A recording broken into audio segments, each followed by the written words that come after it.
Next slide.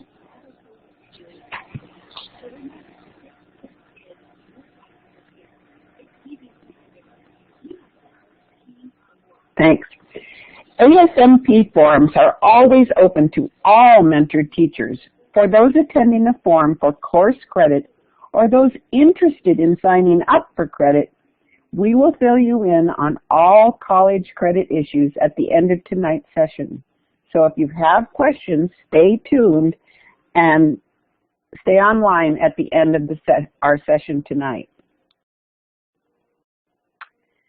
Welcome, teachers and mentors, to our 5th ASMP Forum, Best Practices in Education course for the year.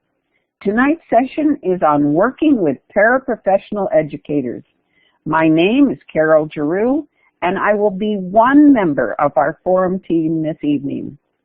I'm in my 9th year as an Alaska statewide mentor. Over the course of my 35+ years in the classroom, I've had the privilege of partnering with a marvelously varied and talented group of paraprofessional educators. The stronger that partnership that we were able to develop strengthened and enhanced our work with our students.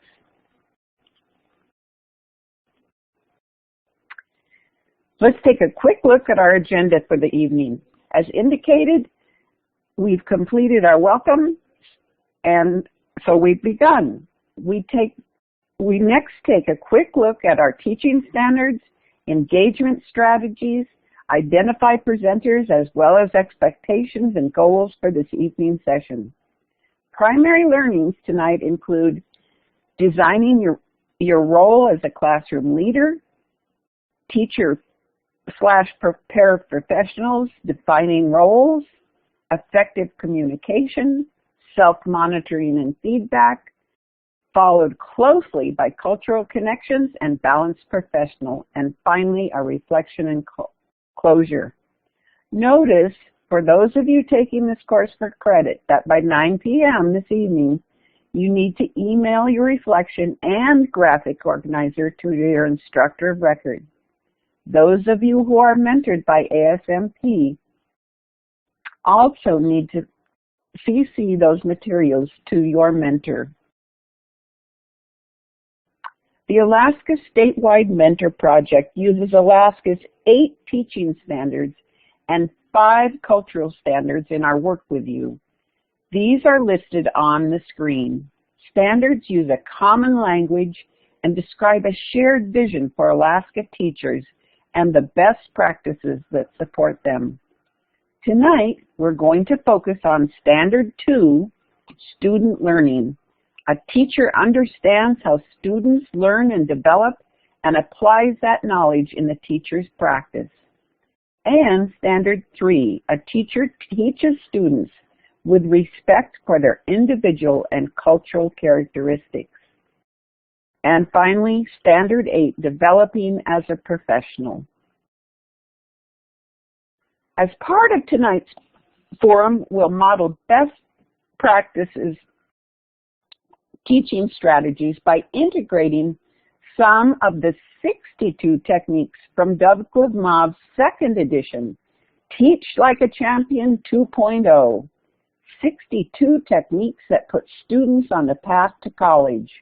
We've listed 8 of the 62 techniques on the slide, and we will hit some of these in tonight's presentation. The first technique we'll be modeling is our favorite cold call, number 22. So will Ezra Gibson please click on the talk button and read the rest of the techniques for us? Gladly. Double plan, number 10. Name the steps, number 13. Everybody writes, number 26. Entry routine, number 28. Wait time, number 25. Tight transitions, number 30. And joy factor, number 46. Awesome, Ezra. Thanks for being a good sport. Notice how technique number 22 is presented on this slide with the text in the box with the orange background in the upper right-hand corner. That's how each technique will show up on the slides tonight, to simply remind you that we're modeling a particular technique from the book, Teach Like a Champion 2.0. Presenting this evening are several ASMP mentor teaching experts. Each of the other facilitators will introduce him or herself when they talk to you this evening. Hal Neese and I are the ASMP forum coordinators for all 8 topics presented yearly. Your questions can be directed to either one of us, or if you are mentored, then questions can be answered by your Alaska statewide mentor as well. As we begin, let's keep in mind the collaborative norms that will guide our discussion tonight. Equity of voice means both allowing everyone an opportunity to add to the discussion and being willing to contribute to that conversation, either verbally, through the talk button, and or in writing on the whiteboards. Active listening, let's do our best to listen mindfully, staying focused to what others are saying without thinking about how to respond. Respect for different perspectives means honoring and learning from one another's unique views by listening and considering experiences and viewpoints that may or may not parallel our own. Safety and confidentiality when sharing personal experiences and observations in an effort to respect privacy and retain confidentiality. Please withhold names of specific sites or people. For online etiquette, we ask that you please state your name before you speak into the microphone, remembering to click off the talk button when you finish talking. The chat box is available for questions, comments, or to let us know if you run into any glitches with the audio or when recording on the whiteboard. By definition, a forum means an open discussion, and because of this, we have an expectation that you participate to a high degree by sharing your thoughts and ideas verbally and in writing on the whiteboards. By the end of our 2-hour forum, we hope you'll have a better understanding of how to develop your role as a leader of your classroom instructional team. Emphasis on the word team.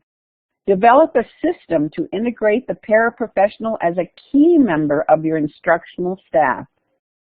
Communicate effectively and with paraprofessionals to solve problems. Develop a model for providing feedback to paraprofessionals and sharing strategies for creating and maintaining that feedback system. We know that this tends to be a very structured protocol, and we invite you to make it your own so that working with your paraprofessional is a natural fit for you and that person, and that your ultimate goal is to build a strong partnership with that paraeducator that respects and validates what they bring to the table. If you've joined us for our last few sessions, you participated in a new activity we tried to make folks comfortable with talking during the night's course.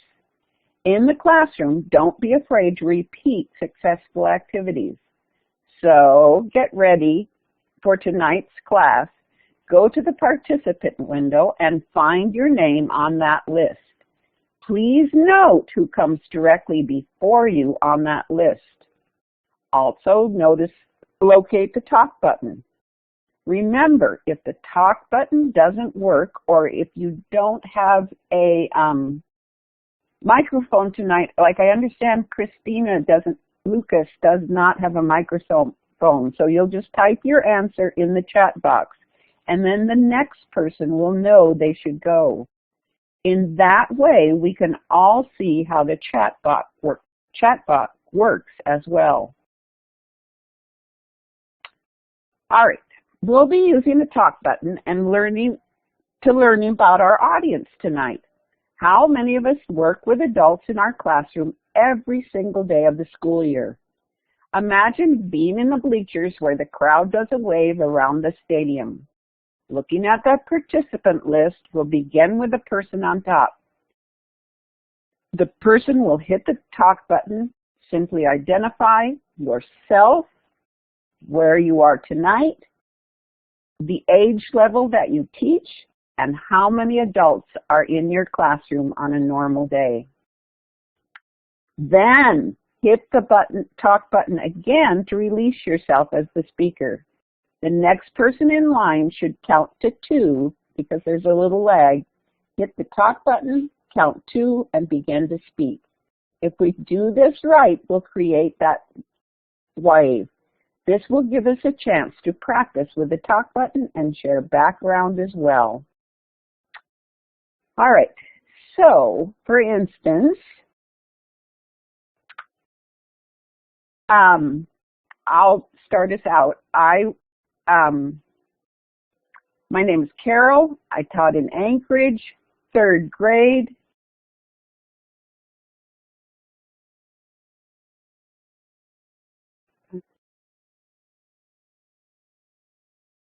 Hang on.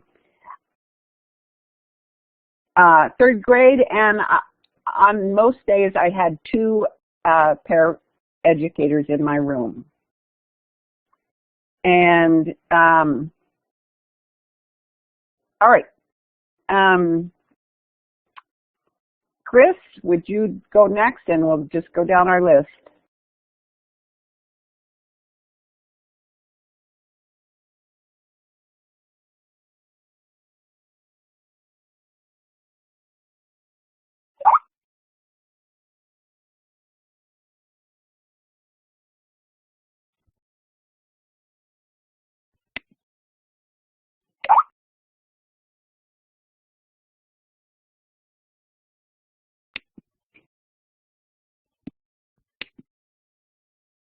Hi, it's Chris Walker. Is anyone able to hear me now? I think I just got kicked off the internet.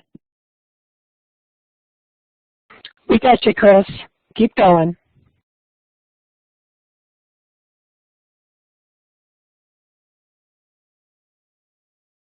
With ASMP, I've taught many different grades and things. When I was a resource teacher, I had a para in my classroom on a regular basis.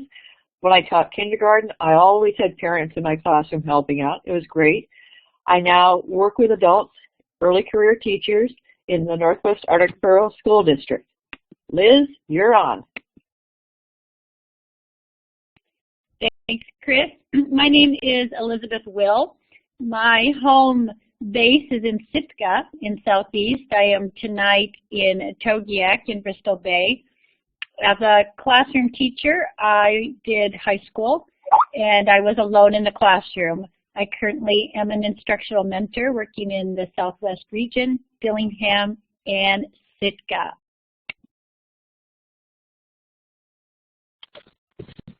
Hi, I'm Jan. I'm in Anchorage. All my teaching is in Anchorage. I taught 3rd through 8th, and I very seldom had a para in the room, perhaps 1 year. Next. Linda. Hi, my name is Linda Fry. I live in Wasilla, but I'm currently in Eek. I'm a mentor with ASMP. I taught 4th through 8th grade at different times, and depending on what I taught, I had 1, 2, 4, or 5 adults in the room.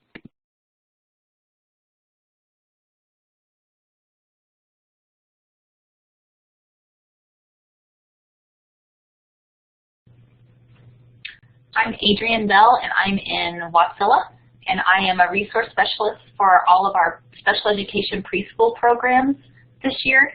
And all of our preschool programs have a teacher and 2 assistants. Hi, I'm Ashley. I teach 1st grade in Wasilla, and I have 1 adult come into my classroom for 30 minutes every day for a reading intervention group.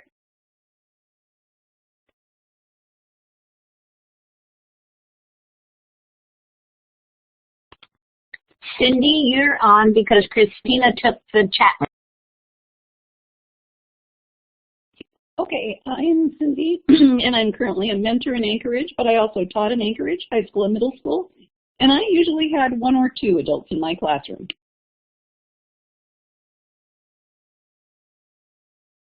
My name is Daniel Tuttle. Actually, Cindy is my mentor teacher, and I usually have around 1. It's kind of increased in frequency because I just received a student who only speaks Spanish at home, so we've got ELL tutors coming in and out.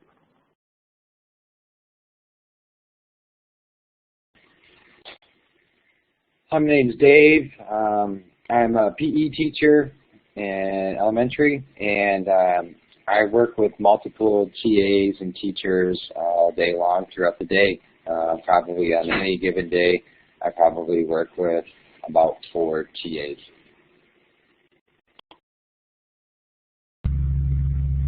I'm Don from Imani, ISD, K-12 counselor, and I work with almost all of the school paraprofessionals in one form or another, although I have none of my own. I do a lot of mediation and consulting with teachers and aides and paraprofessionals. My name is Ezra Gibson. I teach with a special ed teacher 1 period a day out of my 7, but 5, I guess, academic classes. My name is Hal Nace. My home base is Homer, Alaska, and I in my 34 years as a science teacher, middle and high school, one of my highlights was to co-teach a science class with the special ed teacher in my building. Hi, I'm Hillary. I'm in Anchorage, and I teach special ed preschool. And I have 1 paraprofessional in my classroom, but often have many other adults in my classroom, specialists coming in, as well as parents who volunteer. Hi, I'm Janet Crowder. I'm a 3rd grade teacher in Imani. Right now I have 1 PCA, and I do finally have an aide in the classroom. And there are times that I do have parents that come in and help too. Hi, my name is Jennifer Anderson. I actually live in Palmer, but I teach in Wasilla. I teach high school, 9th through 12th grade. Last semester, I had 1 parapro in my freshman English class. This semester, I have none. Hi, I'm Kaylee S., and I'm in Atkasip, and I teach 4th and 5th grade. And I started out with a paraprofessional at the beginning of the year, and now I kind of just work with him with a student that is no longer in my class, but working in the school. Hi, my name is Kelly Pittman. I spent my career teaching elementary grades in Kenai, Alaska, and depending on the year, I would have 1 to 3 adults with me in the classroom. Hey, my name is Chris. When I taught secondary special education, and I typically had 2 to 3 adults in my classroom at that time. Hi, my name is Kristen. I live in Wasilla and I work in Anchorage. I teach kindergarten. I work with 3 paraprofessionals and 1 classroom counselor and a transitional counselor. Hi, my name is Lisa Stewart. I'm a mentor. I live in Wasilla. I taught in Wasilla and Palmer elementary and middle school. I'm in Wasilla right now. I often had behavior support in the classroom.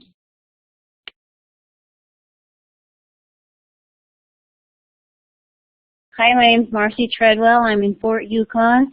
I teach 1st grade. I have no adults in my classroom, but I have a paraprofessional that comes in and pulls kids for speech and special ed. Hi, I'm Megan. I'm in Sitka. I teach 3rd grade, and I have 1 adult in my classroom.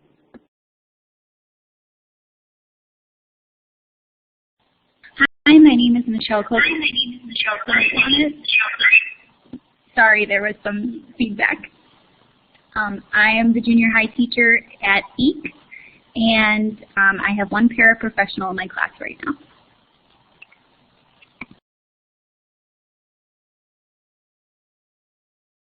Hi, my name is Renee Lance. I am from Eagle River. I teach kindergarten, and I work with anywhere from 1 to 3 TAs in my room at a time. Hi, I'm Ron. I teach at Eagle River as well. I'm in the high school special ed SLC life skills classroom, and I am one of 4 adults in my room. I have 3 paras.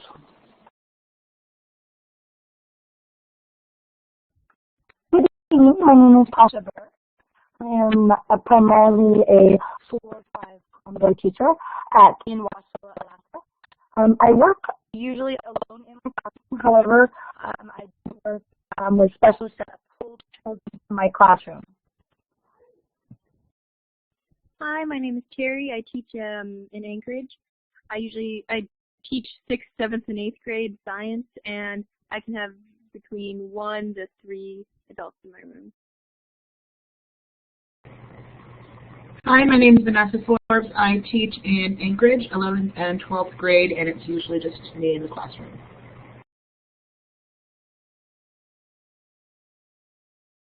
Hi, my name is Ed Sotelo, an Alaska statewide mentor. You know, in the 30 years I was teaching in Alaska, I don't think there was a year that went by that I didn't have at least 1 or 2 adults supporting students in the classroom.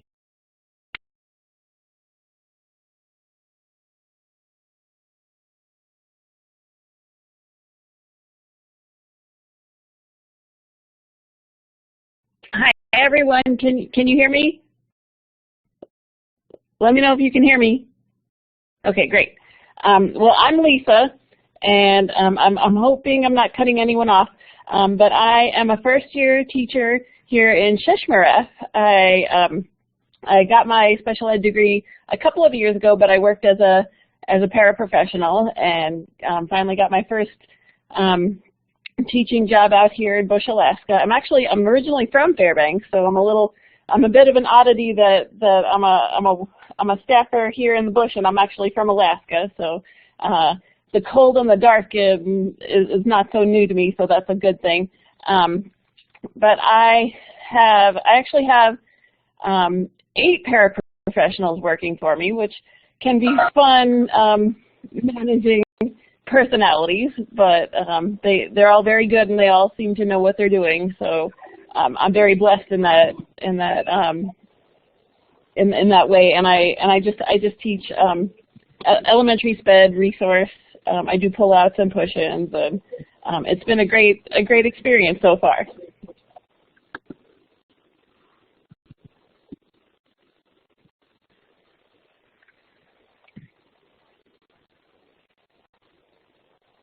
Hi, my name's Ashley Dunnell. I'm one of the working with paraprofessional mystery people. I teach middle school in Anchorage. I started off as a paraprofessional before I started teaching, and now I have a sped TA in my room on Wednesdays and Thursday afternoons.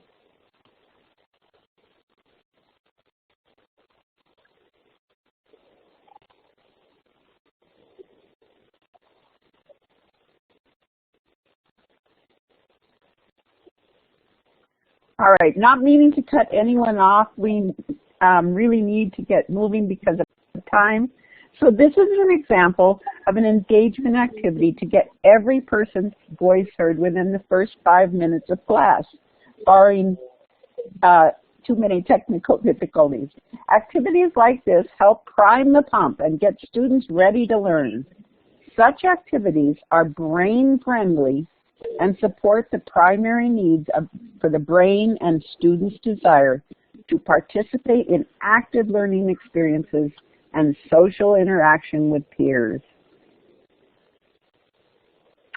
All right, before we go do our quick write, we thought it would be good for you to think about supervision. Your own supervisor. Next slide, please. Thanks. Think about your own supervisor, those you might supervise, or supervisors in general.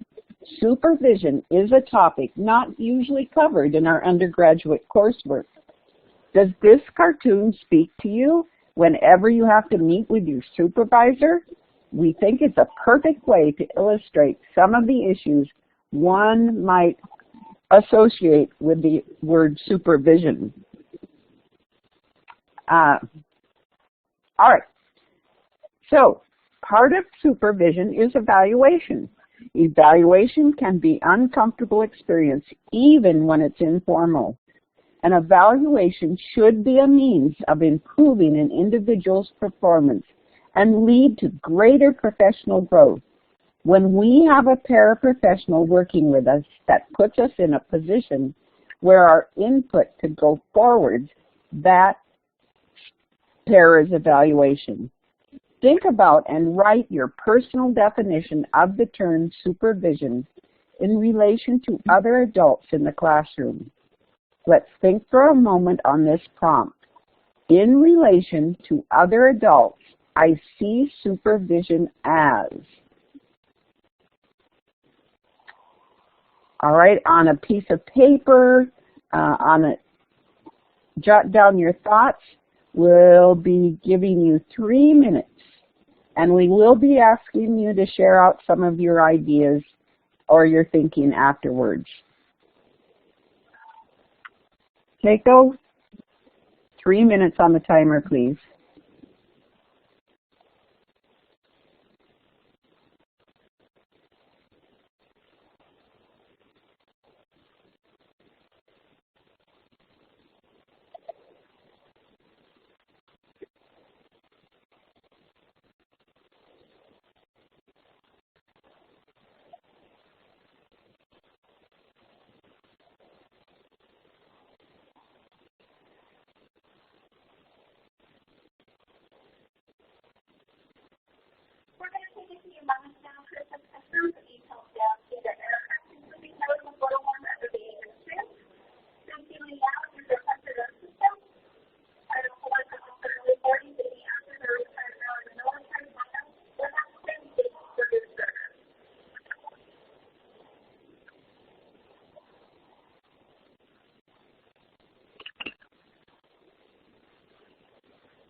Okay, now that everyone has had a chance to write down some ideas, please jot one of your thoughts down on the whiteboard by using the capital A tool and not the one that looks kind of like a paragraph. It's shown up in the upper right left-hand corner of your screen.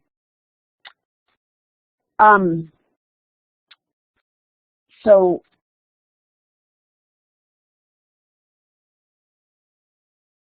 awesome. Come on, guys.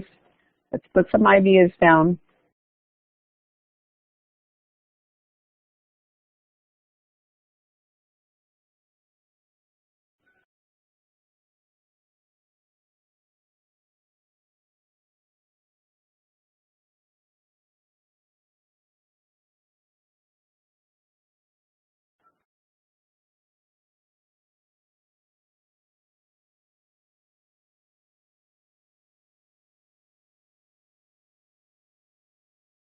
Loving your idea about gauging your students' comfort level with that person, and lots of great ideas here.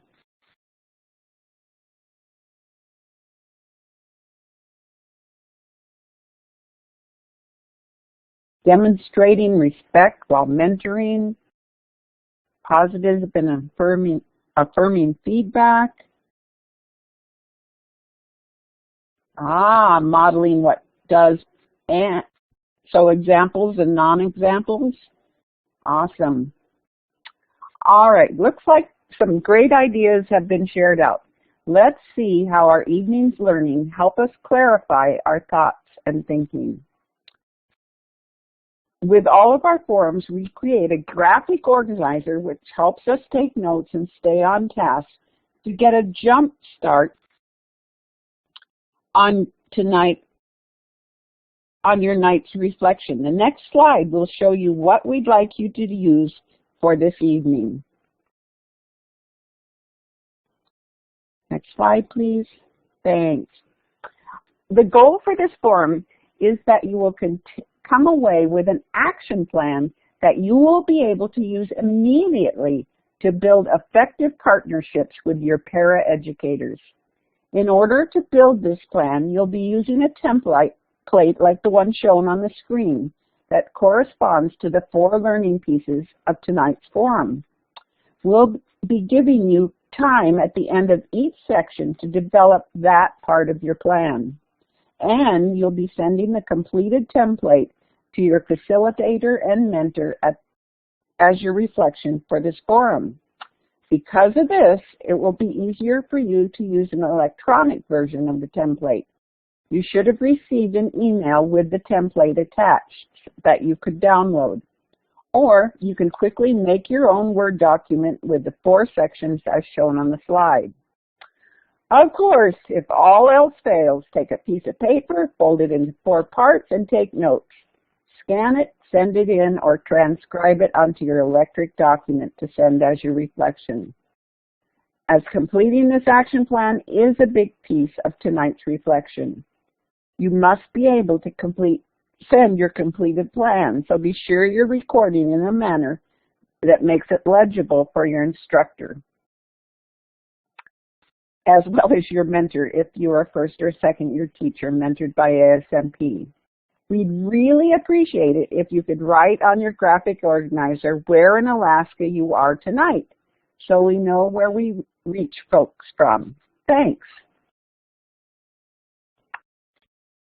Oh my goodness, hang on.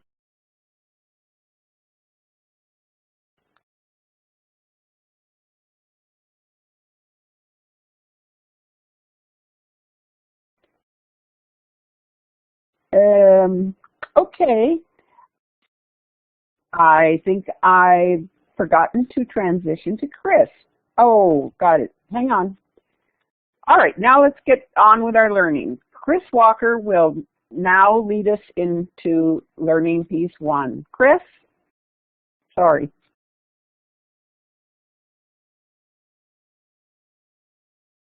Hi, I'm Chris Walker.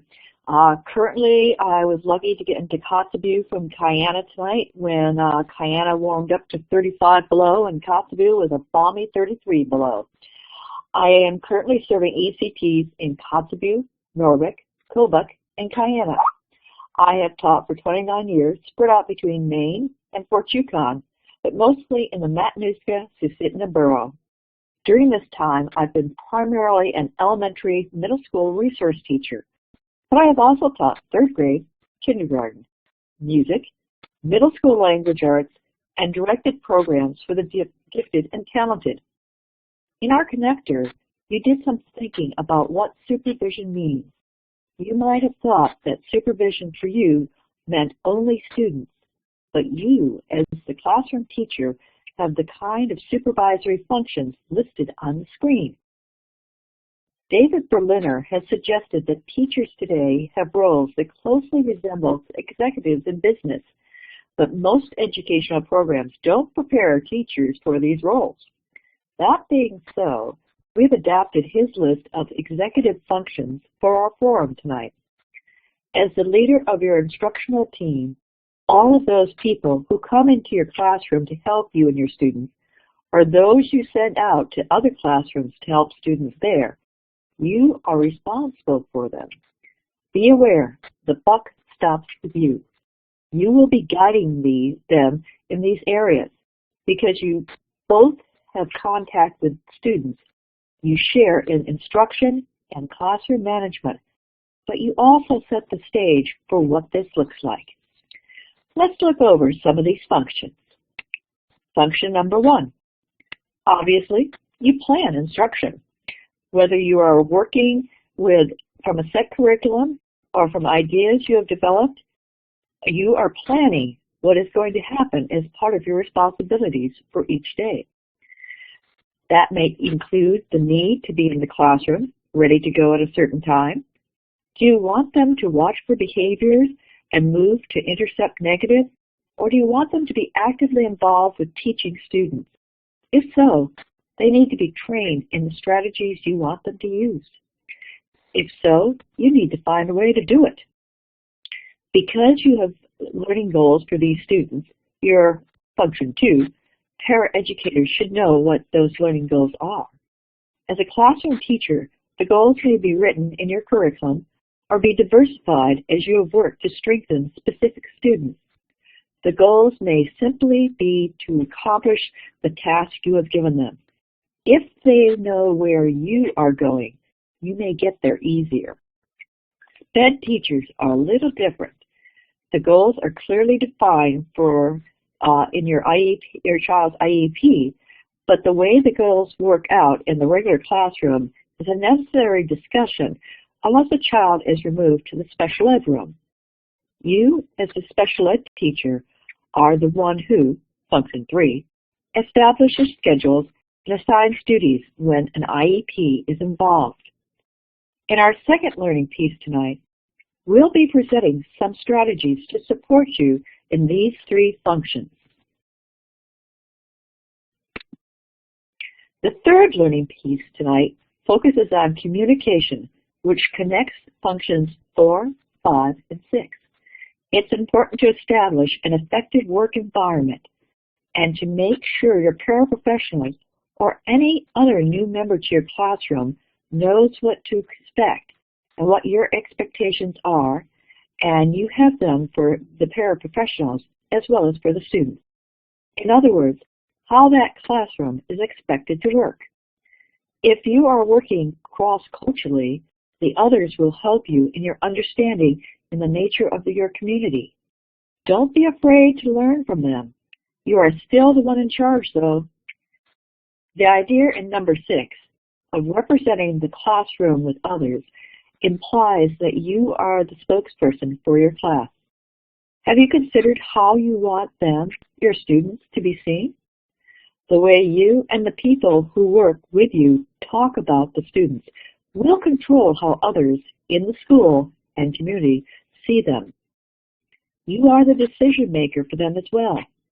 Therefore, for the sake of all concerned, expectations of confidentiality are essential, and expectations that you will take the leadership position in decision making are essential and well. Finally, as you can see on 7, you need to monitor the performance of the people you work with in your classroom. Give them frequent positive feedback in order to strengthen their skills. Remember to look for the ways that they are doing their jobs, just the way you intend it to be done. Just as you do with your students, think about the way you are supporting them so that they will get the maximum work and efficiency. Our fourth learning piece tonight will deal with this topic. This slide shows each of the executive functions with a scale to evaluate your own performance, ranging from not effective to very effective. We're going to do a quick anonymous survey on these functions. We'd like you to use the line tool to mark the tally, to make a tally mark in the proper cell. When you're ready, read through the functions and use the hash mark to tally the column in which you feel best describes your current level of performance. For example, for the first function, do you feel that you are very effective, effective, somewhat effective, or not effective at planning instruction that includes roles and directions for your paraeducators? When you finish tallying, take a look at the chart and think about the trends that you see in the group. How does your evaluation compare with others? And how could you use this information to help you develop your own ability in working with adults? Oh gosh, you guys are looking good. Please use the microphone to make comments.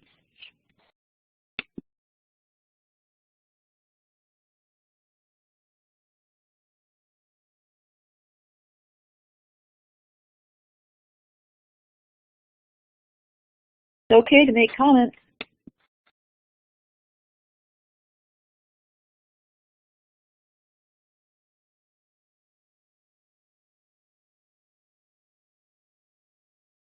I could see where it might be challenging to provide feedback, just noticing how busy everybody's days are. It's so important, but sometimes it's a time issue.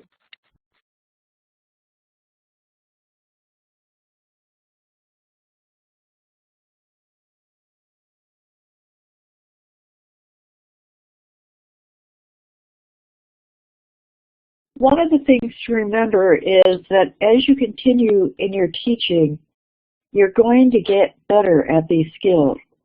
These skills are not something you're necessarily born with or appear automatically. They're something you practice. We have one more activity in this learning piece. Next slide, please. And then you'll have time to work on your graphic organizer action plan for the classroom leadership. Next, we're going to discuss a three-part tool that can support you in developing your time with your paraeducator in a proactive way. Paraprofessionals can provide a plethora of services around the school and in the classroom. They are definitely value added to a classroom when communication, work style, roles, and responsibilities have been discussed and outlined. Expectations have been shared. That's where we're headed tonight. We begin looking at a survey to discover how both the teacher and the paraeducator look at their own working relationship. Let's consider work style. There are many variables that can affect working relationships. Let's think proactively. Although I'm using the word paraeducator, keep in mind these people who come into your classroom consistently and intentionally to help, paid or not, are worthy of this respect. This next tool provides a survey for you, the professional, as well as your paraeducators, the ones working with you in your classroom, and a score sheet to enable you and your paraprofessional to compare and discuss points of view to determine how you can work with each other's differences. There are 25 items on this survey, but we're going to look just at the first 4. A modified version of this survey was sent to you as a handout through your mentor. If you didn't get it yet, ask your mentor. Folks taking this course or credit who do not have a mentor, the form was sent to you through an email announcing tonight's course. On this slide, the heading, directions, and the first items from the 2 surveys are seen. The one for the teacher, professional, reads, I like to survey closely, while the one for the paraeducator says, I like to be supervised closely. The results give you 2 different points of view and can be very useful in building a good working relationship. Each item is marked on a scale from 1 to 5, with 1 indicating strong disagreement and 5 showing strong agreement. Naturally, the results give you 2 different points of view. The teacher marked a 5 on this item, while the paraeducator marked 2. Think about it. We'll go to the next item. Here are the next 3 statements for the professional teacher. Look, it appears that this teacher basically agreed strongly with each of these items. Keep thinking. How do the results lead to profiles that will help you and your paraeducator to work together effectively and efficiently? Here are the same items on the paraeducator survey. Some of the answers indicate differences between the 2 points of view. It is important that we compare responses, so let's look at both of them together. The next slide will show you them side by side. Because the work style results for the first 4 items are on the surveys, you can clearly identify together your similarities and differences. As you can see, number 1 shows scores that are 3 points apart. Since closeness of supervision differs with the teacher liking to supervise closely and the parent not liking to be supervised closely, this will require some talk and negotiation of understanding. The survey opens the door for such talk. Results for flexibility of work schedule and preciseness of expectations look fairly close. You decide together whether these differences will hinder your relationship or not. You can see that both people marked 5 for number 4. In this case, the number seems to indicate agreement. But when reviewing the wording of the surveys, having each marked a 5 means that both the teacher and the paraeducator want to decide what materials to use. Opposite points of view with the same score. Whoops! This is a heads up that you should not just check the numbers, but what they represent as well. And since this 4th item shows a big difference of opinion, we're going to take a closer look at this one, responses, and then think about some ideas for a conversation. Compromise will be needed on both sides to reach an agreement. So let's talk this through for a minute.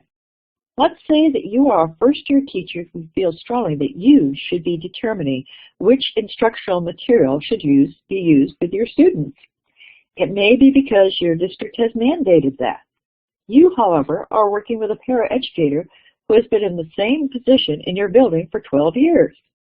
This person has experienced using the district's curriculum materials and seen them come and go, and also feels strongly about choosing what he or she will be using to work with students.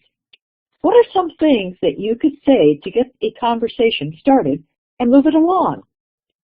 Remember, the way you speak generates a positive or negative conversation, so look at these conversation stems on the screen.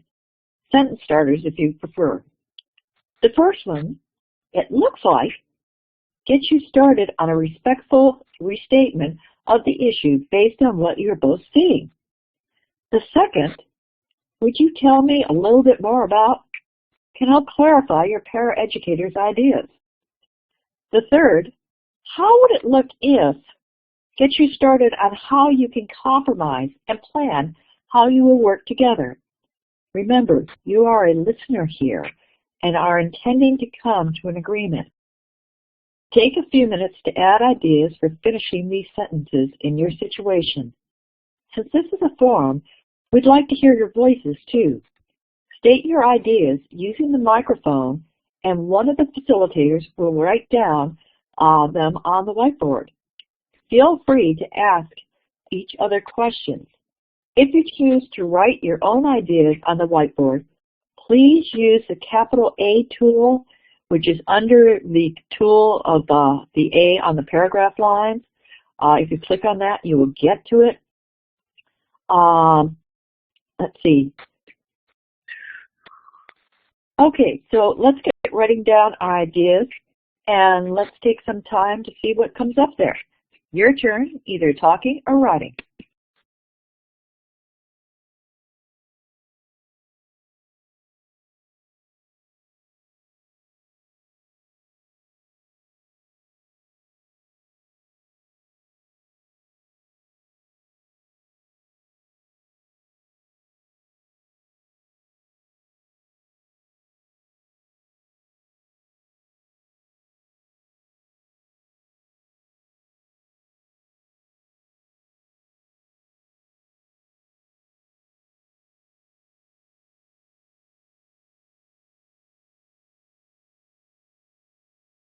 I like what I'm seeing. There are a lot of people who are tying into the fact that they're paraprofessional. They know a whole lot more about the school, the curriculum, and the community than they do. Good compliments.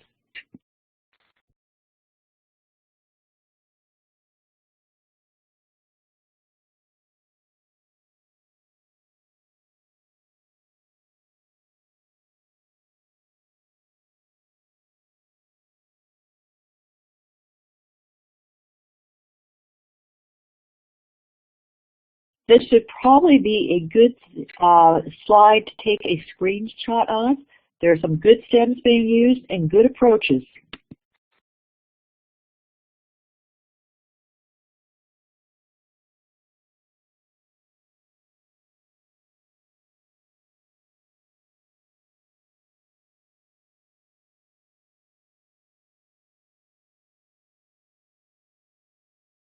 And Keiko, our genius behind the scenes, has just informed me there'll be time at the end of class to browse and take screenshots. That would be Command-Shift-3. Oops.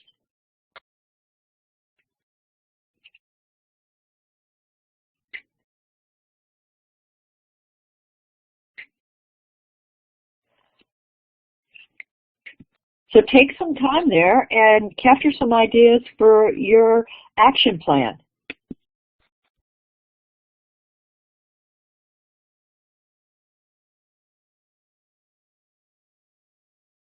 Next slide, please.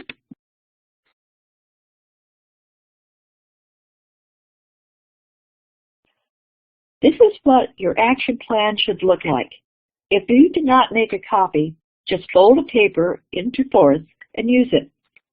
Take a couple of minutes or so to write down some specific actions that you can use for your personal action plan, ideas that you will try to implement to become a more effective leader. It's okay if your ideas are rough at this point. You'll have time at the end of the form to finalize your action plan before you turn it in for reflection. Anybody have any questions, either in the chat box or you can pick up the mic?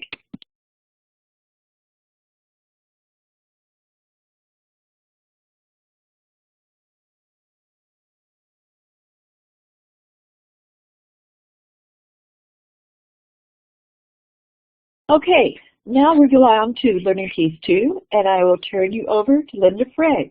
Yeah, Linda Fry. Linda, you're on. Thanks, Chris. Hi, everyone. I'm Linda Fry, and I moved to Alaska from Ohio in '84. Taught 26 years in that school district in Wasilla.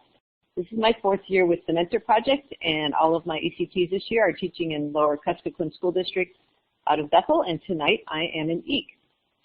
This learning piece on roles and responsibilities is based on teaching standard number 2, apply student learning. A teacher understands how students learn and develop and applies that knowledge in the teacher's practice. The instructor teaches to the developmental ability of each student by assessing differences in student intellect, perception, and cognitive style, and then applying learning theory to accommodate those differences by modifying instruction. Next slide. Paraprofessionals are a major asset in fulfilling this standard. It's the responsibility of the teacher to develop a system to integrate the paraprofessional as a key member of the instructional team.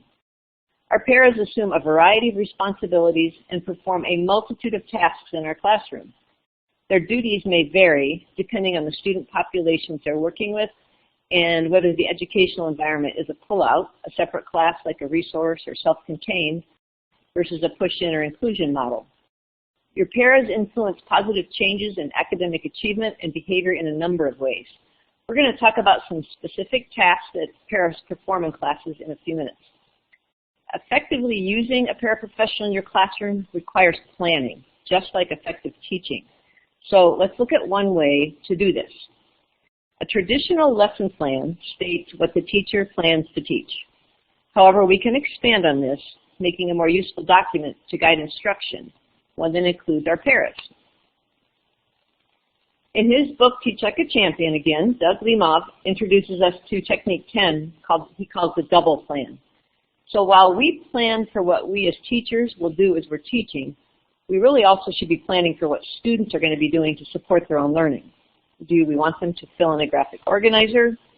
Should they be taking notes? What kind of notes? Students need to be taught the type of responses that are desired for the assignment given. Do they know how to take notes? Do they know the type of responses needed for successful demonstration of their knowledge?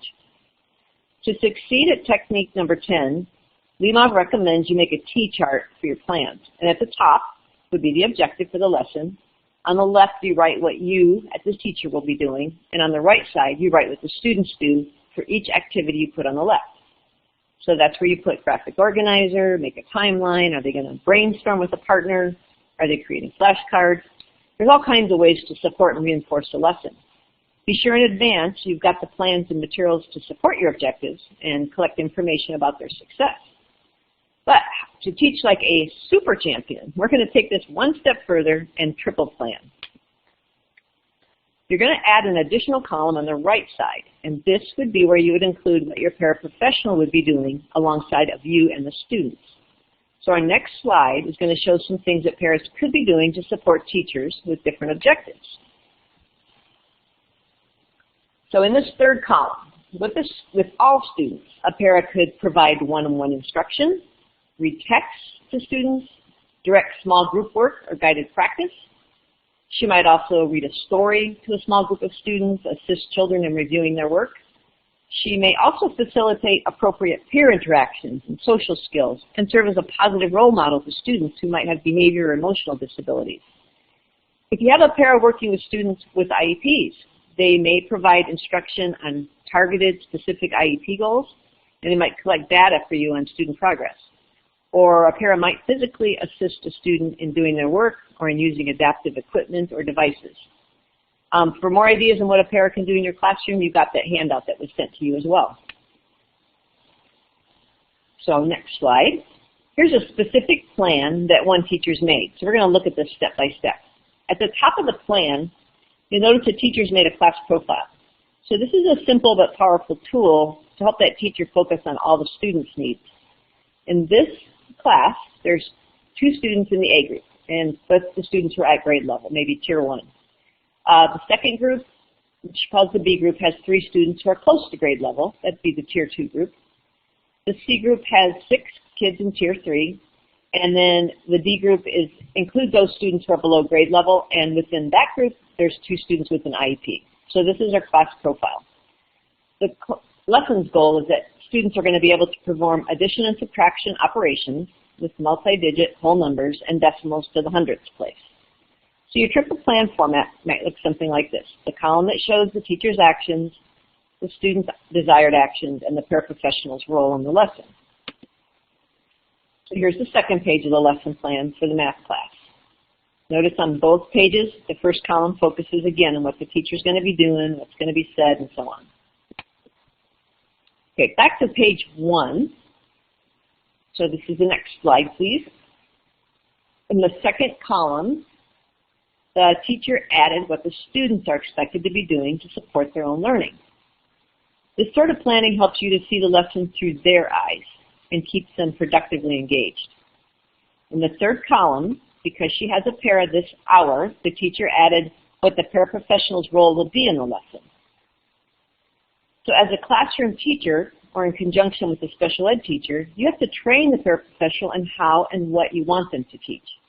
So notice that in this particular plan, this para focuses on those kids in the last 2 groups. During bell work, the pair is checking that the journals are accurate. Apparently students in Group C have been identified as having weak computational skills, and the students in Group D probably have IEP goals for computation skills. So during the 9:50 to 10 section, it says the paras will work with individuals on basic math facts. Okay, so it's very lined out time by time what she's doing. Let's go back to the 10 o'clock, the second page. Notice that it just shows teacher and student columns filled in. The pair is only available up to 10 o'clock, and we know that happens a lot. Next one. In most of the schools that I've been in, the pairs are on the go all day long. They're moving from one classroom to another, switching from a primary reading group to a 5th grade math class to monitoring the gym. Be sensitive to this. One way to ease this constant transition and provide an organizational format for your para might be a folder that he or she can pick up as they come into your class each day. So for this example of our 5th grade math class, one side of the folder has the worksheets and flashcards that she or he would be needed for reviewing the math facts. On the other side might be a chart. The chart could contain student names and initials across the top, along with the learning objectives down the sides. The orange coding might be for skills in which the Tier 3 students aren't proficient. Those in green would represent the IEP objectives for the identified special ed students. And in those boxes are spaces where the para could input data from quick assessments. So this chart could be easily created or modified with Excel. If you're interested, you might want to take a screenshot, or you could always come back again to this at the end when you can scroll through the slides.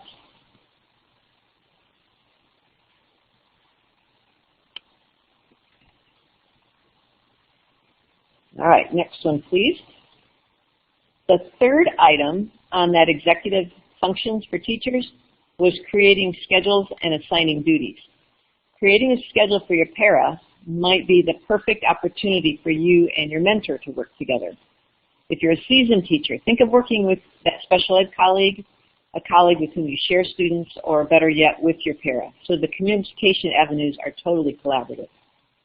Okay, think about this. We're going to be giving you a few minutes to capture some of your thinking on your action plan. So you're going to take time to fill in Learning Square 2 with some specific actions based on what you've heard and discussed in the second learning piece.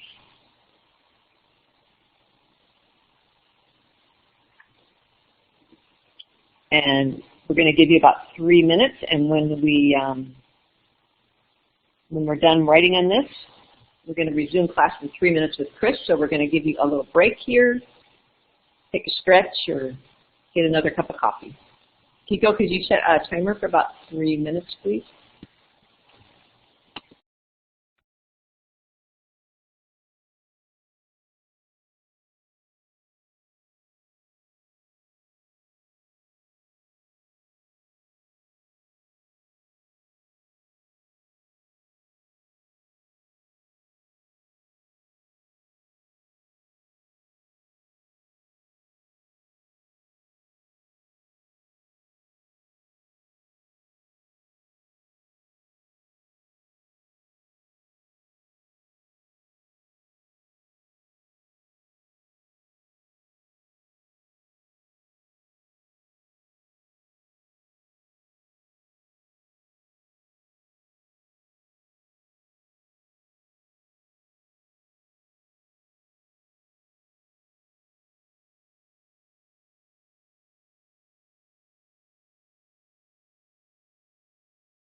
Thanks, Linda.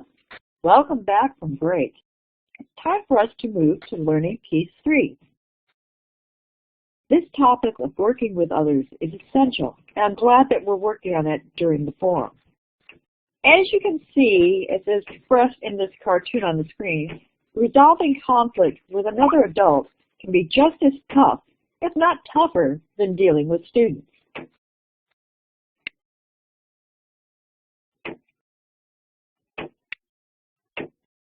During this portion of the evening, we will be focusing on Teaching Standard 8, developing as a professional with a particular emphasis on the following statement. Teachers will be able to communicate effectively with paraprofessionals to solve problems. As you begin the school year and meet your paraeducator for the first time, you may have felt a sense of relief to have another adult working with you in your classroom. You may not have known that working with another adult brings its own challenges when you come to communication and sharing the responsibility for teaching our students. They are, after all, not you. This learning segment will give you some concrete strategies for communicating with your paraeducator to resolve conflicts and or solve problems that may arise. We're going to explore resolving conflict in a 3-part process: respect, clarify, and next steps. The first part is to respect your para. You need to actively communicate your respect to your para in order to resolve a conflict with them. Think about how difficult it is to work out a problem when you don't feel like or respected by the other person. I'm sure that we all have been in the situation where we were trying to solve problems, but didn't feel that the person we were working with liked or respected us. Here are a few ideas about how to convey respect in your problem solving with your para. First, establish a time and place to meet. This should be a mutually agreed upon time and place. Always acknowledge the strength they bring to the team. Both at any meeting you have and on a regular basis will make it easier for you to work together. Attempt to use I language instead of you language. There's a big difference between saying something like, "You really made me angry when," as opposed to, "I felt when." It's important to really think about the words you choose to use. The second part of resolving conflict is to clarify the situation. You want to make sure to give the para an opportunity to explain the problem from his or her point of view, and you also want to clearly state the problem from your side. Often you will discover the conflicts and problems are a product of misunderstanding, a communication issue. It's important to refrain from assigning blame. Instead, you want to agree on the common goal you have as a team. The third part of effective communication is planning next steps together. You need to brainstorm strategies for solving the problems with your para, and you need to encourage your para to choose the ideas that work for him and her. This is part of being respectful. Be clear about who will be responsible for what part of the solution. Set down deadlines, put the plan in writing, and share it to be sure you're on the same page. So, respect, clarify, and next steps. Now we're going to look at a scenario as a whole group and listen to a role play between a teacher and a para. Our facilitators will check off strategies as they hear them being used. Notice the strategies have to do with respect are in blue, clarify are green, and next steps are orange. After the role play, we will move to our breakout rooms, and you'll have a chance to listen for these strategies as they are used in a second role play and check them off on your chart yourself. Okay, so we're going to listen to the role play now. In a couple of minutes, you will do the tallying in a breakout room, so watch how this works. You'll see as we go that check marks will appear on the side of a different strategy as you hear them happen. Look at the situation at the bottom of the screen, and let me get it set up.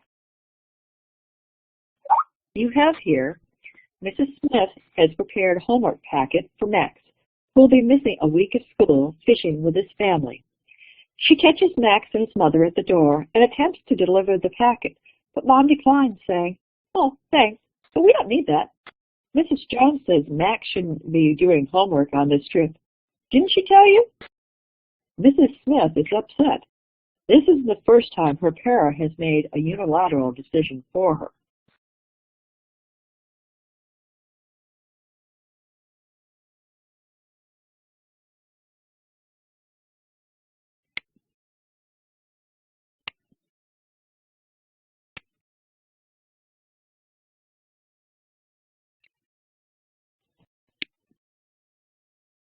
And other moderators, something has gone wacko with my computer. Can you tell me what slide we're supposed to be on, please? 45. And I can read that introduction here to get us going. So this is a scenario where what happens when the spokesperson hasn't been made clear and the para takes it upon herself to make decisions for the classroom without consulting the teacher. Here's how you might have a conversation clarifying who should be the spokesperson for the class and why that's important.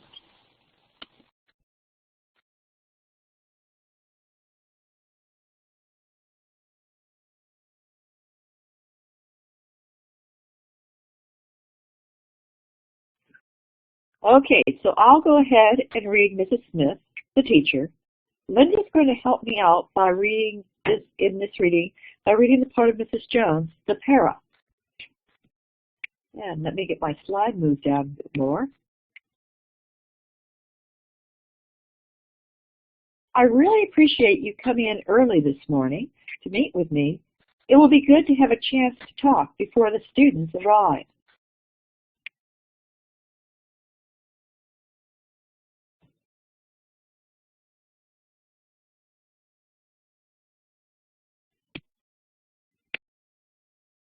Not a problem. What do you want to meet about?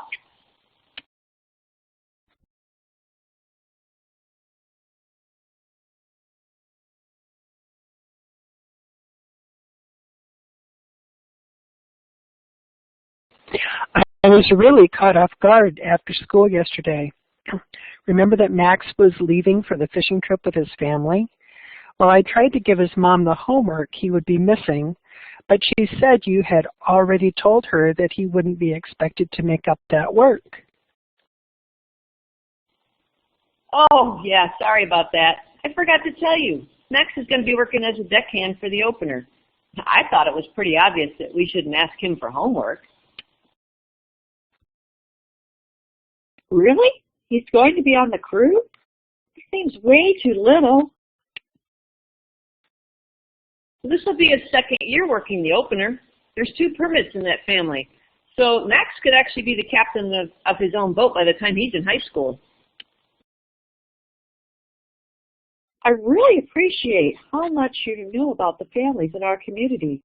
I can see Max won't have time for schoolwork while he's on this fishing trip working as crew. I have to say, though, it felt pretty uncomfortable to have a parent tell me that you'd made the decision without consulting me.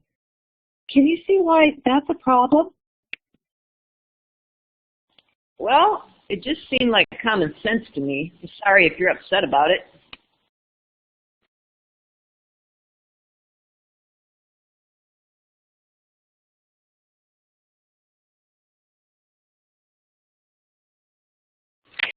I'm just wondering about how I'm going to explain when the next student travels. Why is it they have to do homework when Max didn't have to do any?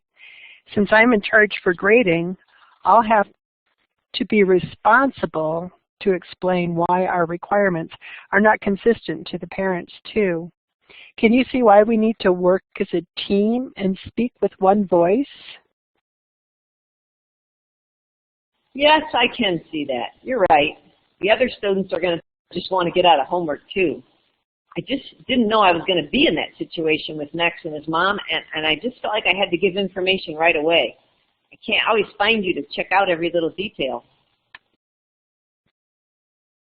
That's a good point. Maybe in the future, or even then, you could let Max's mom know that you will talk to me and get back to her later. Okay, I could see how that would work. That way, you would have time to fill me in on the situation, and I would have time to come up with some kind of compromise to the homework policy that would work in the future.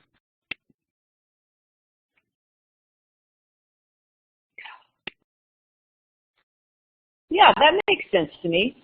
And I can see how we could work together to handle those confusing situations. So we can agree that when we come to a situation where it seems like the usual rule doesn't fit, or you're unsure about what I might decide, you can let people know we have to discuss an issue as a team before the final decision can be made. Okay, yep, that makes sense to me.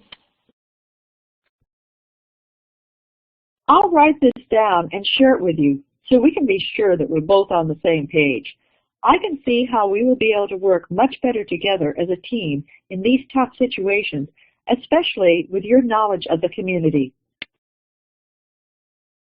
You know, I like being part of a team. Me too.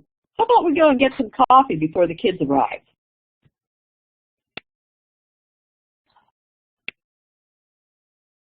Okay, so that was our role play, and you can see how it addresses this problem of the need to establish who's going to be the spokesperson in the classroom.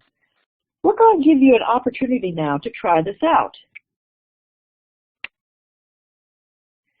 Now we're going to our breakout rooms, and you're going to check off the strategies as you listen for effective communication and different strategies being used. For this breakout, you will choose between either pre-K to 5 or grades 6 through 12. SPED folks choose which best meets your need, primary elementary or secondary. At the end, you are going to be asked to give examples of what you hear. Check it off and take a note about what is said so you can report on it. Remember, listen, check it off, and be ready to share out what you've heard.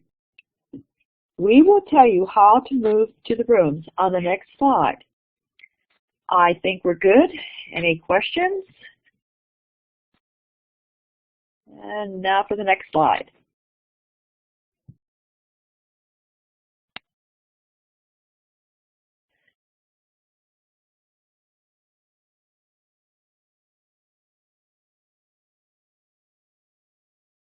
Okay, I need slide 47. Yeah, great, thank you. What room, you asked? Well, you have two choices for this activity, K5 or 612. SPED can select a room that best meets your needs. To move to the room, just grab your name and drag it to the room of your choice, but not quite yet. Look at your screen up near the top. That is where you'll see the timer when we have a timed activity. You will need to be aware of this timer whenever it is on, especially when in the breakout room, as you have a limited amount of time to accomplish the work. Please move to your rooms now. Facilitators, please have everyone return to the main room when the timer goes off in 5 minutes. Keiko, please set the timer for 5 minutes. Thanks.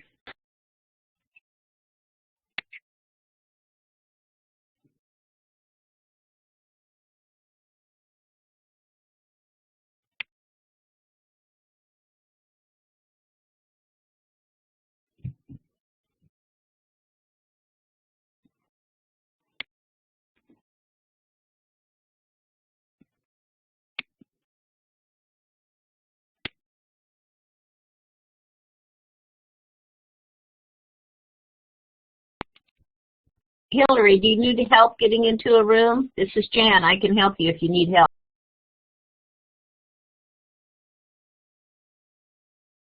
No, I'm sorry. I had just stepped away to use the restroom.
Me too.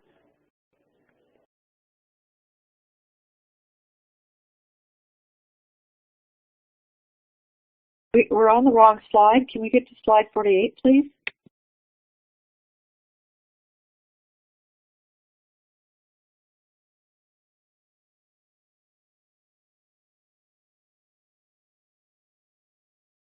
Slide 48.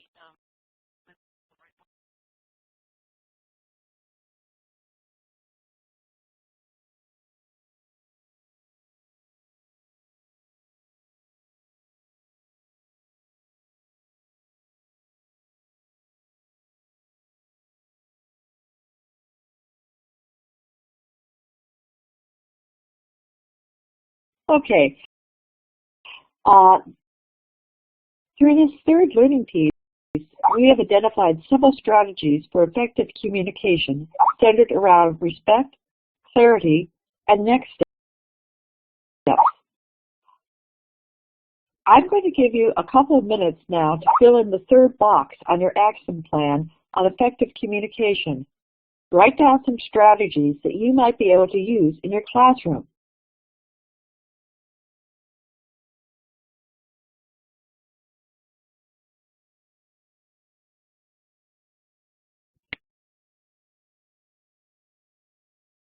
Would anyone like to shout up and get the mic and tell us some of the strategies?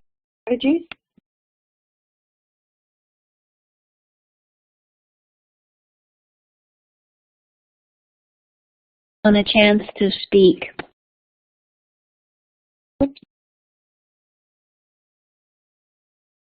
Okay, somebody was saying something. Could you repeat it, please?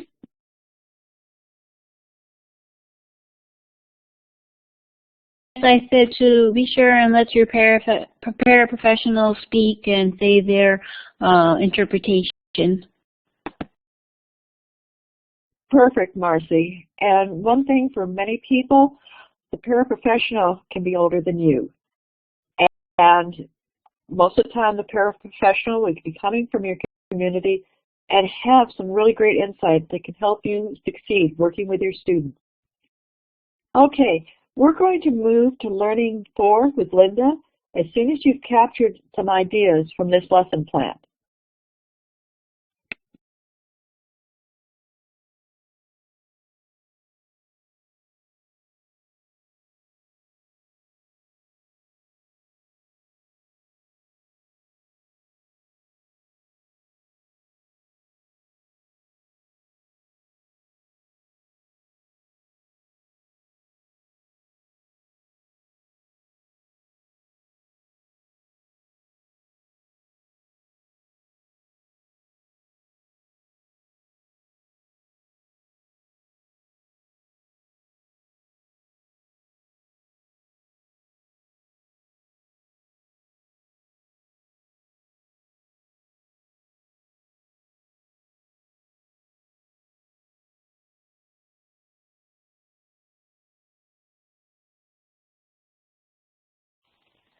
Okay, we're now going to move into our fourth learning piece. This is called self-monitoring and feedback.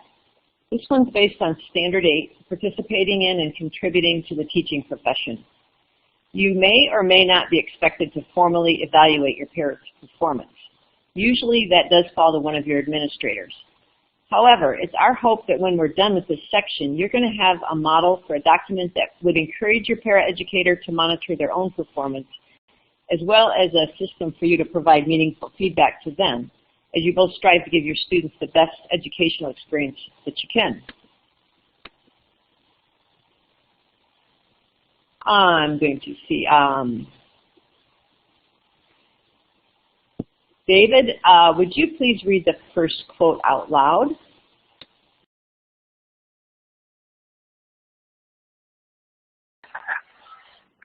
All effective and engaging learning experiences provide frequent, meaningful feedback. Without feedback on whether or not one is getting closer to a goal, progress is unlikely. Author unknown.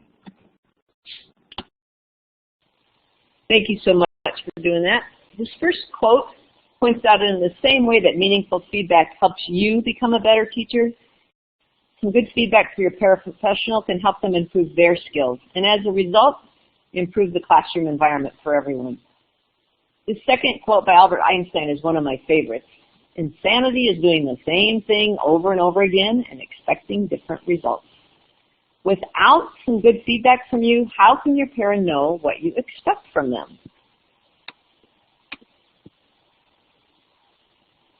If effective communication is the goal, then effective feedback is one of the strategies to achieve the goal. So there is a method and an art to giving effective feedback. The next few slides are going to discuss the before, while, and after of giving good feedback. Okay, here's the before part. Look at the first bullet. Make sure you've provided a job description that includes expectations and a self-monitoring rubric. A job description for paras might be provided by your school district, but it's up to you to make it specific to your classroom and your students' needs. The second bullet says make it clear you're the supervisor. We've been talking about this. In some of your situations, your paraeducator might be young and inexperienced. However, as we've mentioned, I'm guessing that for most of you, your paraeducator is probably older, maybe more experienced, and likely knows your students in the community better than you. So again, respect and honor the knowledge. It can be invaluable for understanding a situation with a student or a family, like Max, the young fisherman. However, it's important to remember that regardless of the situation and the level of expertise of your paraeducator, you're the classroom leader and ultimately responsible for making decisions. The third one says clearly discuss roles and responsibilities. Roles, responsibilities, and expectations should be set at the start of the school year and reviewed at regularly scheduled meetings throughout the year. A team of a teacher and a paraprofessional working together with the teacher as a leader is a powerful resource in building student success. Remember, TEAM, T-E-A-M, stands for Together Everyone Achieves More. Moving on to that next bullet, provide a schedule with specific expectations. This fourth bullet is key. It's up to you to be sure that you clearly and respectfully communicate exactly what you'd like them to be doing. And as we talked about in one of the earlier learning pieces this evening, put it in a lesson plan. Let them have that. Sometimes paras have worked with several other teachers before you came along. Perhaps teachers with very different expectations from yours. You can't give meaningful feedback on job performance if your para doesn't know what you want them to do in your classroom. Also, if you find yourself in a difficult situation with the para, I encourage you to work with your site administrator to take the lead in these dialogues. Involving him or her early in challenging situations will help make the supervisory relationship more collaborative and successful. And the final bullet on the screen, encouraging and expecting regular self-monitoring, is something we're going to discuss in detail here in just a moment. So when you're giving that feedback, it's important to be professional and objective, use a rubric and stay on point, ask and answer questions, and check for understanding. After giving feedback, it's important to maintain regular, positive, professional, and supportive interaction. You can maintain that professionalism through respect, confidentiality, and honoring the boundaries.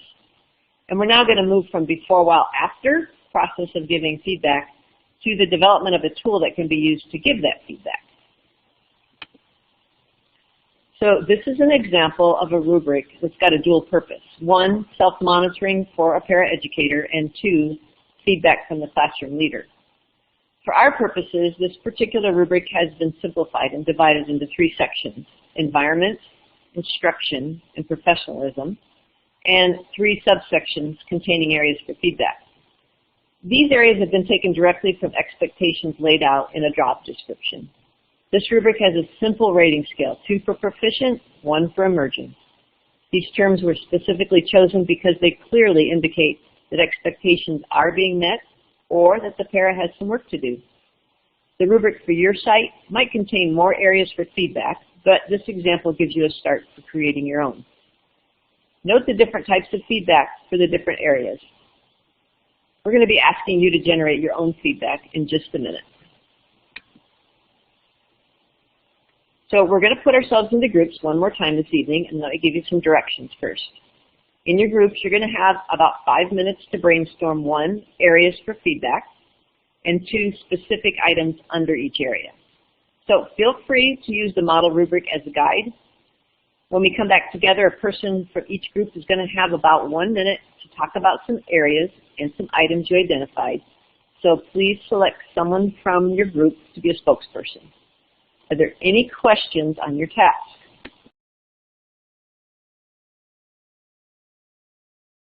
Hearing none, this time we have 3 breakout rooms: pre-K 5, 6-12, and SPED. So the next slide's just going to quickly remind you how to drag yourself into that room.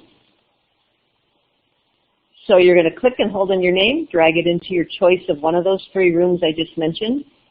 And again, we've got the timer up at the top.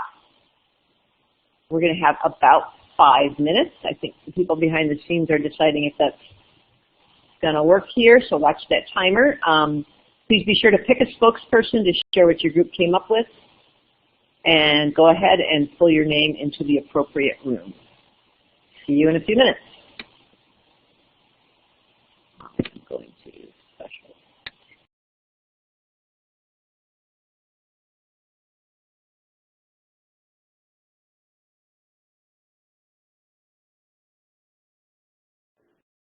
Okay, folks, thank you for joining us in this room. What might be some areas under effective environment, under instruction, and or professionalism that we might want to evaluate our para on? So I'm thinking, so again, use the capital A tool, if you will, and see if we can get some ideas in here. Carol, you're in the main room.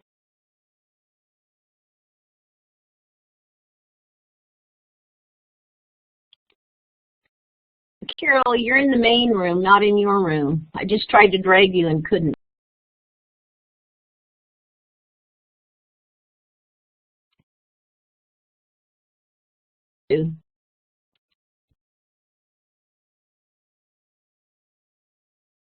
I haven't been able to move either. At least I can talk. Which room do you want to be in? No.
There we go. We're back. All right. Let's hear from each room before moving on to your final note-taking on the graphic organizer. So about a minute to share out. Can we start with primary group? Were you able to give us some feedback here?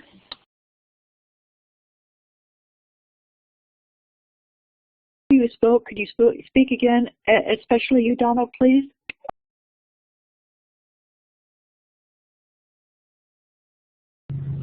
I'm sorry, I heard part of that.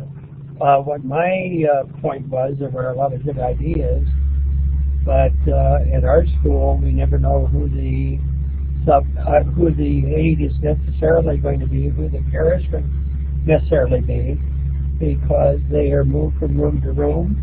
If a sub is needed, then quite often they're taken from that classroom. The person is left with no sub, quite often an hour, 2 hours into the class, into the day, before they even get an aid of any kind. So, like I say, in an ideal world, it sounds good, but I'm not sure how it works in all schools.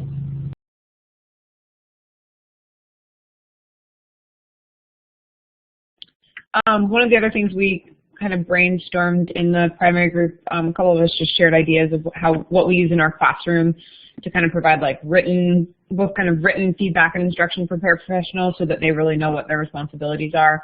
And so one of the things that I do is I kind of have tubs out in my room, with the small group activities that we're going to be doing Monday through Friday, so the teacher or the paraprofessional can actually see the materials from the curriculum, the instructions about the activity, and has a specific data sheet about what she's looking for with each activity.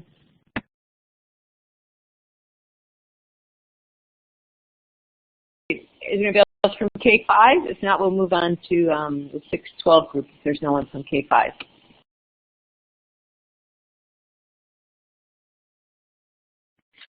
Well, this is Cindy from the 612 group, and we just had some technical difficulties with the slide not moving, and so then we weren't really quite sure what to do, and then Carol joined us. So maybe some people thought of some things in their heads while we were trying to deal with the technical difficulties. So if anybody came up with something in their minds while we were dealing with the technical difficulties, you could share them at this point.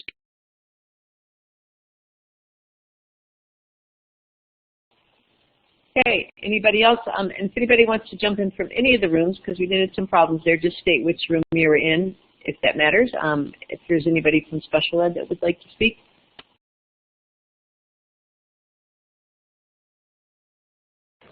In special ed, we had a couple of people mentioned the importance of a positive attitude, and we actually had that under 2 different areas.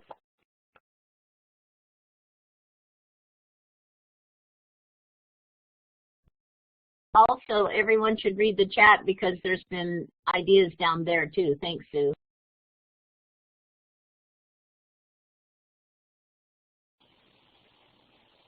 Okay, thanks everybody.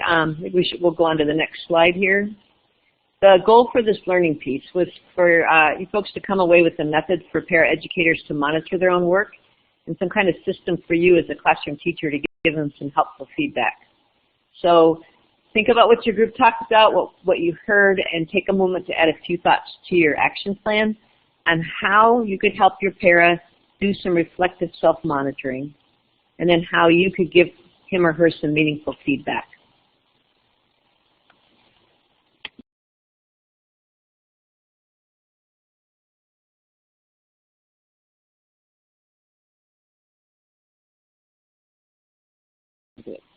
Okay, that brings our forum with paraprofessionals to a close. Chris, can you review our objectives for the evening?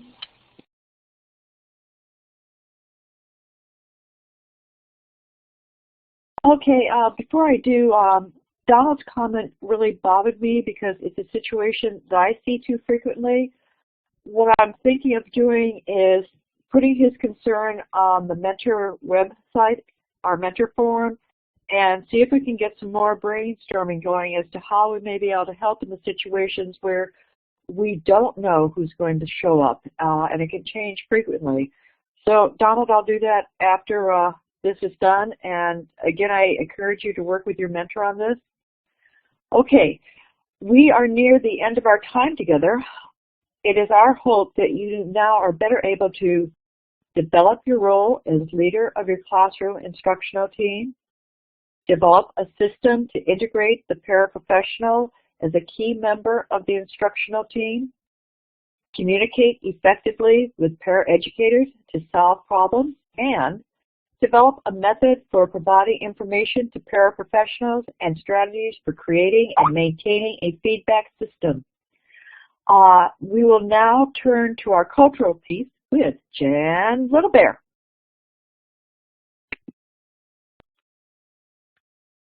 Hey everybody, thanks Para Team, Chris, Linda, and Wing people. We're so lucky to have so many talented educators on the mentoring team. That was an awful lot to take in this evening. My name's Jan. I came to Alaska from Montana, where I spent a decade on the reservation with my Northern Cheyenne husband. This is my 8th year with the Mentor Project, 26th in Alaska, and 31st in education. I taught 3rd through 8th grades when I fell in love with middle schoolers. I actively mentored for 3 years in rural and urban Alaska, and now I inactively mentor with the entire project. I get the fun job of providing you with ideas that we hope will enrich your experience of teaching with diverse populations while making your content more relevant for all learners. Whether you're urban with much diversity or rural hub and village teacher with less diversity, culture matters no matter where you teach. A part of our coursework will always include a short cultural connection to resources, ideas, and things to think about. So just sit back and see if any of this connects for you tonight. Have your pencil ready or just screenshot or come back and scroll through at the end.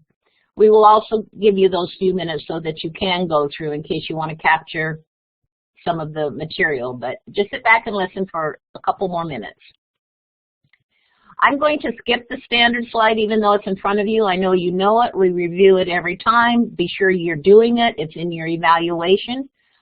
And I'm going to just give you a couple of resources again, but first I think I'm telling you a story tonight. So next slide, please.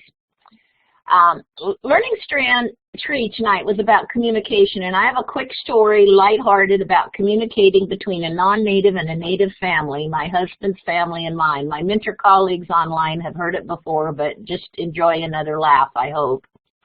When I first married my husband in Northern Cheyenne and moved onto his reservation in southeast Montana, I had much to learn. We were with friends driving around the reservation, sightseeing for a couple of hours, when I thought I must have done something wrong because nobody was talking. Silence.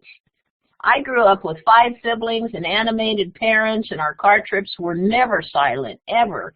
Even today, when the siblings come together, you would be challenged to find a moment's silence. In fact, I'm going to be with my sisters this weekend, and I promise it will be noisy. My husband makes many jokes about this when we're all together.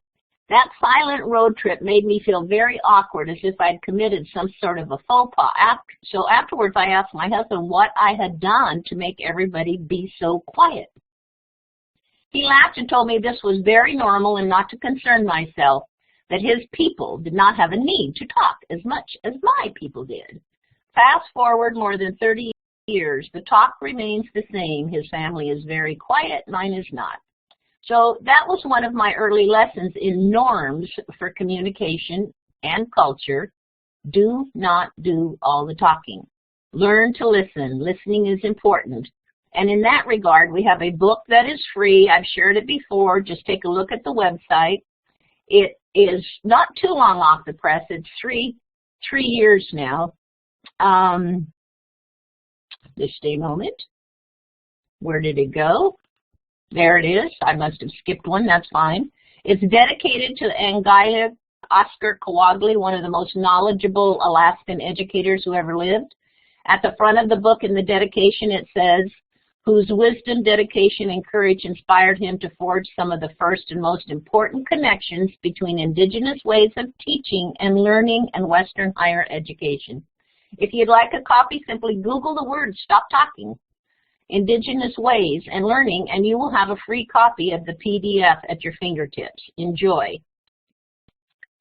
Your paraprofessionals, whether they're native from the village or non-native from the city or a mix of both, in either place, no matter where you teach, each person has something to offer. Each of us communicates in a unique way learned as a young child. Listen and find out what each person has to offer. And folks, there's one remaining lesson we want to share with you tonight. It's all about you. Are you taking care of yourself, especially in this cold weather? Hal will walk us through a quick awareness lesson on being a balanced professional. Hal? Well, thank you, Jan, and good evening, everyone. It's been quite an evening, and my name is Hal Nates. I live in Homer. I taught here in the Kenai District for 33 years. I was a science teacher, and I'm in my 8th year now as a Alaska statewide mentor. And the mentor program really believes that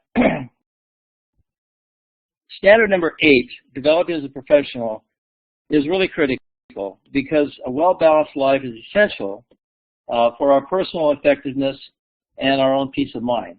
So at the end of each forum, we just hit a few talking points, knowing that teaching is, while it's very rewarding, it is both demanding and it's a very challenging profession. So one of our earlier expansion forums this semester, I introduced this graph, and I know many of you have seen it. I even saw a t-shirt. Someone wore this on a t-shirt one time. But there are 5 different phases that beginning teachers go through in their first or second year.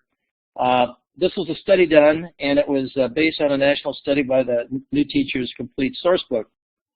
I guess the lesson here is that even if it's your first, second year, or even if this is your 25th year, we often cycle back and forth through these ups and downs, these cycles through the year, depending on many factors in our lives and what's going on in our classroom. So it's just important to know where we are in the profession, in any profession actually, but especially in teaching. So just take a look at the graph. And what we want you to do tonight is, you're probably very familiar with it, is to take your hash mark and to put a hash mark somewhere on the graph this evening where you think you belong or you currently see yourself in right now. And realize, of course, this undoubtedly will change as the year progresses. This is a very fluid graph, and also realize this is just a general overlook. And we just thought it would be a quick snapshot to see how we align ourselves with our other colleagues in the state. So I'll just give you about 15, 20 seconds.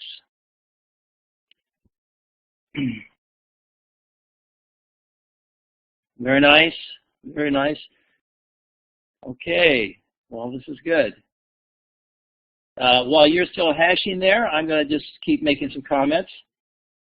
I'm sure that you'll notice that there is this upswing following the Christmas holidays we just went through, and that time frame from October through December can really be challenging for many educators. But then often near the end of the third quarter, many teachers find themselves in a rejuvenation phase, and I see a lot of you are in that rejuvenation, you're in this reflection, and some of you actually approaching that anticipation.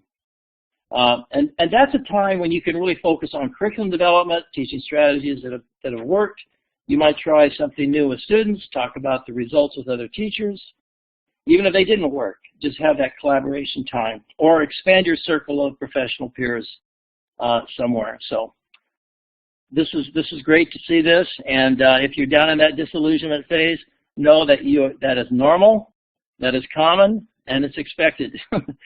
So, but if you would take a screenshot of this, this is a wonderful website that will give you strategies, we won't take time tonight, to deal effectively in every one of those phases. So to wrap this up, it's important that we really reach out to one another. Whoever that is, your mentor, any trusting person nearby, a colleague, spouse, best friend, sibling, but someone, for it's vital that we know we're never alone in this profession, even though it might seem so at times. So thanks for your honesty and your active participation in this very short reflective activity. Just remembering that no matter what issues we're dealing with, it's important to refresh and rejuvenate ourselves as much as possible in any way that we can. So let's take a quick look at our agenda tonight, and looking at all we've covered, it was really a packed evening this evening. And this brings us to the last segment, as you can see, and it's our important reflection piece. And for our reflection tonight, you can see that the quadrants that you've been filling out, the 4 learning pieces, we want you to have those completed and that narrative done this evening before 9 o'clock. But in addition to that, we have 2 more questions for you to ponder. One relates to Jan's presentation, how can I layer my community's culture into my action plan? And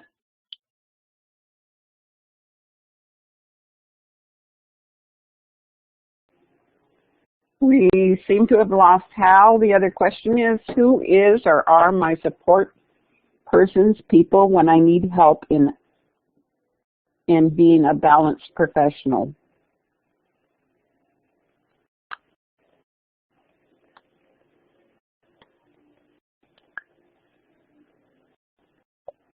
And we'll, next slide, please.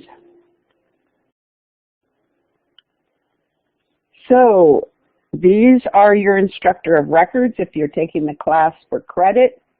We're hoping reflections will be in by 9, but we always are understanding. All right, so for those of you taking it for credit, in addition to the reflection questions and your graphic organizer, which you will send to your mentor or your instructor of record, whose names are here,